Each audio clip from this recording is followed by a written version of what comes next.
again, YouTube. Doing a let's play. I'm on my monk again, except this time I'm doing a dungeon. So I'm doing this video a different way. Basically what I'm doing is I'm narrating, testing out Sony Vegas Pro 12, giving it a shot. Everything's been looking good. I'm really liking this. The software is great, but this is the first time I've actually narrated a let's play. Most of them have been pretty involved. I tend to just record as I'm actually playing along, which can make it lose some of its appeal in some ways, like reactions to wipes, you know, and such. Oh look, level 76, yay! Dimmador obviously just hit level 76. As of this video, this was about 20 minutes ago, and getting him to level 77, I finally have a day off. I'm going to try to get him to 80 tonight, and then I'll be hitting the Cataclysm levels, which I am not a big fan of. But I am looking forward to the Pandaria levels, because I am loving them. I had a customer come in the store the other day who says he plays World of Warcraft, and says it's really kind of lost its appeal for him. You know, I think my video is messing up a little bit here. Okay, I think we're good. Hopefully. Hopefully 10 minutes from now I won't be just sitting here talking to myself. But anyway, back to the customer. But what I'm not trying to pull here, by the way. I'm just trying to freeze one of them. I kind of like the skill they have, the paralysis. It's just really cool looking. It's basically, if you look at it on the top, that little halo effect. That's actually the sap effect that rogues have, but instead of just twirling around, they're just frozen. I don't know, I really liked it. I really liked that effect with Pandaria. I think it's a cool skill for the monks. Now, if you look at my character, Dimmador here, the monk in the center of the screen, I have done up his gear a bit different than his last video. I have him in maces, I've got different shoulders, and I've got the Cowl of Defiance transmogged on the helm. I got that from what were we running the other night? I was running something with Amber, who is my fiance, by the way. We were running Karazhan, and I got that. Well, I died 4 times during that run, because I have a bad habit of just Leroy Jenkinsing into stuff. I keep thinking I was, level 85 or higher, which, when you're at that level in Karazhan, it's not, it's not that easy to die at that level. My brain's not functioning right now, but yeah. This was one of my favorite runs back in Lich King. I really enjoyed the atmosphere in this place. I forget the name of it. Don't hate me. But getting some massive experience. I'm fully rested, and I'm also decked out in heirloom gear, so I think that's plus the guild bonus. I think that's like 20% extra XP, plus the 100% of rested, plus actually 35% if I'm not mistaken from heirlooms.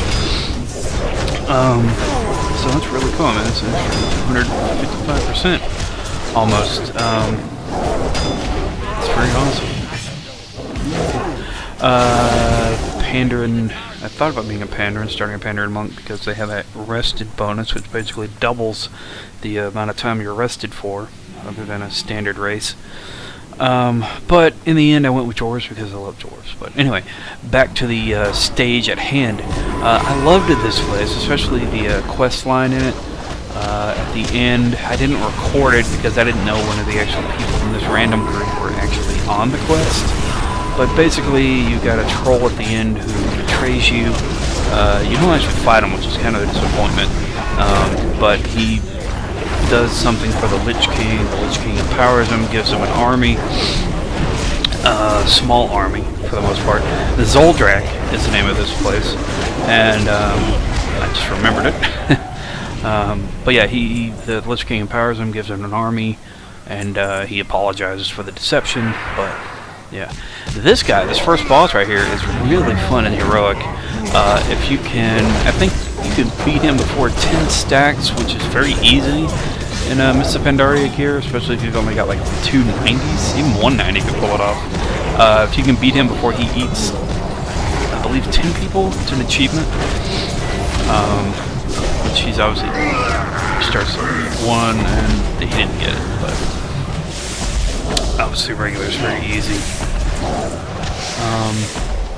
In this upcoming part, if you've never played through this stage, watch out for the spiders in the upcoming room up here. If you don't slow them down, and if you're at the current play level, they'll run back in and challenge small ads. If you're trying to solo it, it's something to be aware of, especially if you're trying to solo it at the standard level of 75 or so. It's not cool.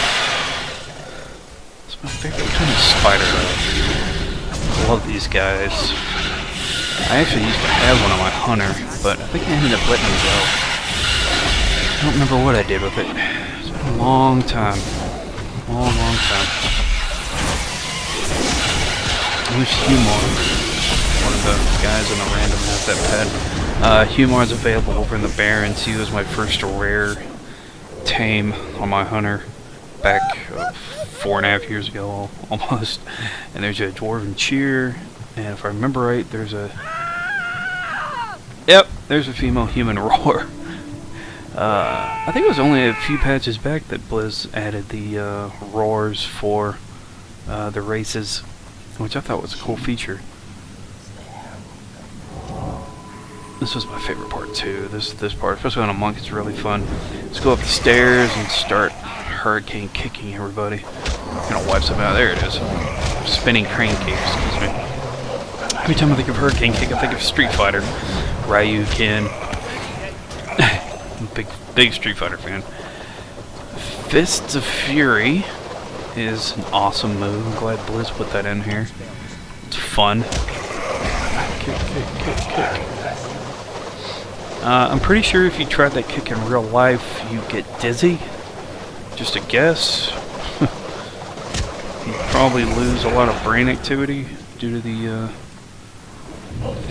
backwards roll there, due to the constant spinning. I'm guessing at what would be a G-force almost.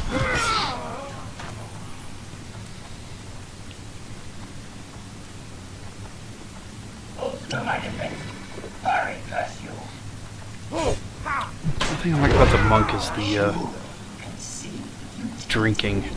It's nothing like being a drunken master for the most part. I also love the backwards flying kick. It's so awesome. I also love the stone effect they put in. I love a lot about World of Warcraft, as you can tell. Obviously, I do a lot of Let's Plays of World of Warcraft. Ooh, there's a video slowing down here. He's dead. Back when this stuff was current, that wasn't such an easy kill.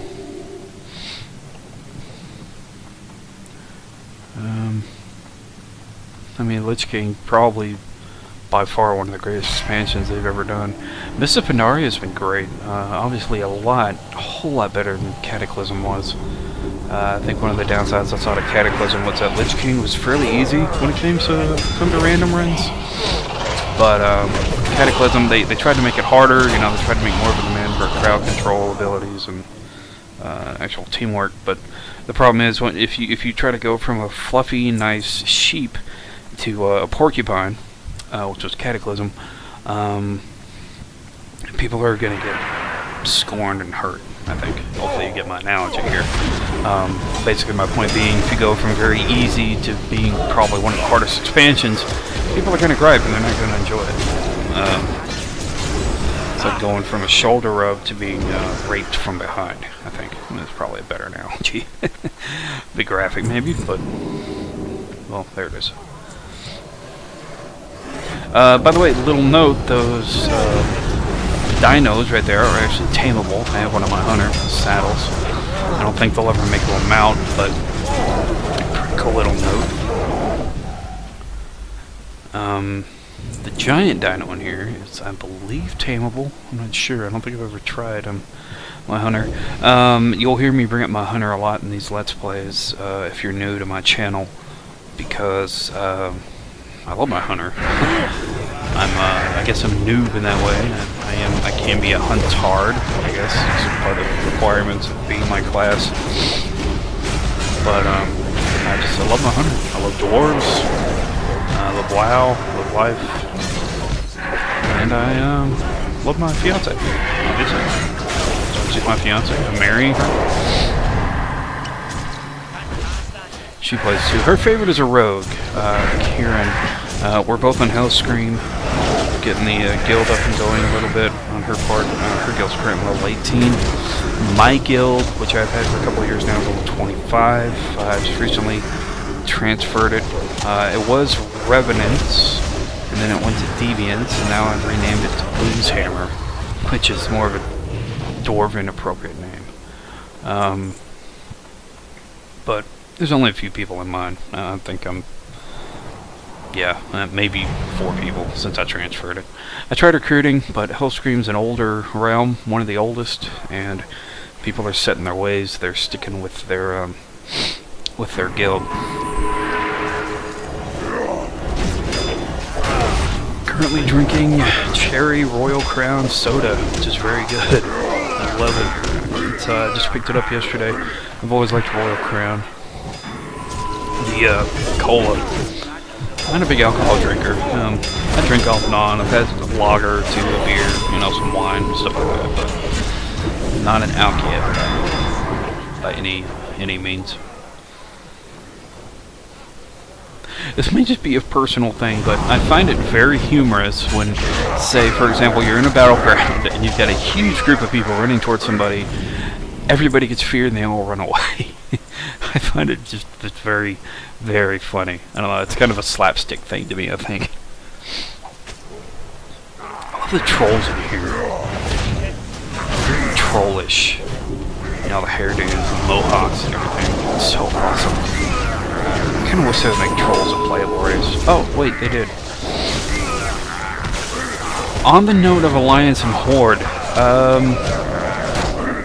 I've been both, actually. I've started out Alliance for a couple of years, and I was Horde for a couple of years, and then I transferred back to Alliance. I like Alliance more, just mainly for dwarves. I don't know what it is about dwarves. Amber's made fun of me a couple of times because I love them so much. A couple of my friends have too, but no, I don't know what it is. I think it's just their love of ale and their character and demeanor overall. They're just... they're awesome. I mean, when you look at them lore-wise, they're one of the very first races of Azeroth, created by the Titans. And then the Curse of Flesh hit, and they started becoming their own people. If you look at World of Warcraft lore, they were created by the Titans to be workers, to build, and create.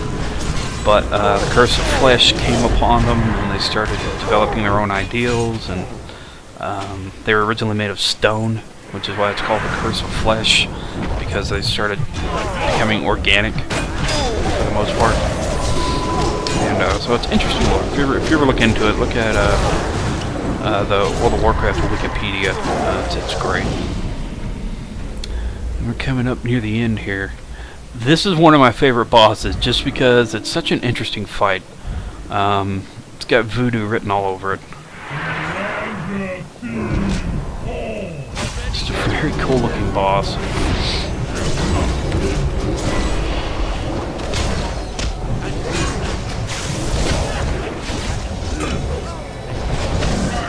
And this is one of the most interesting parts. You get turned into a skeleton, you get a different skill set, and if you're DPS or a healer, you just want to keep attacking. Never hit the little bull looking icon on the bottom, which is a taunt.